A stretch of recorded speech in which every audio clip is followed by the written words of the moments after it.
Electrons move around the nucleus of an atom in concentric orbits.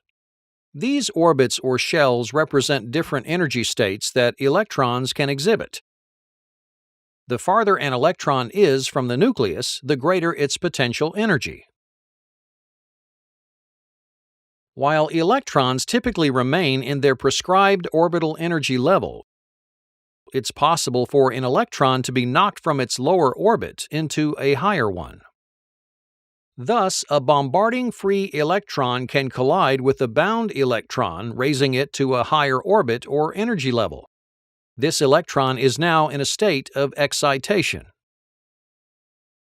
However, this higher orbital status is fleeting. The electron will be quickly drawn back toward the nucleus and return to its original orbit. During this transition back to its normal state, a single photon of visible light is emitted. This repeating sequence of electron excitation followed by de-excitation is the basis for the functional capacity of a fluorescent light bulb. A typical fluorescent bulb is filled with argon gas and a minuscule amount of vaporized mercury. The inner surface of the tube is coated with the powdery phosphor substance. At each end of the tube is an electrode with filaments. When heated to a high temperature, they emit or boil off electrons. An AC voltage pulse supplied by a starter pushes the electrons from one end of the tube to the other.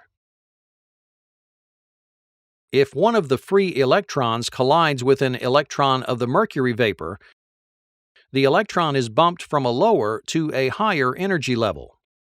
The electron quickly returns to its lower energy state and in the process releases an ultraviolet photon. This photon is then absorbed by the electrons of the phosphor powder lining the tube, again exciting electrons in the process. This excitation is followed in turn by de-excitation and the release of a low-frequency photon. The photons from all these reactions combine to produce the glow of white light, characteristic of fluorescent bulbs.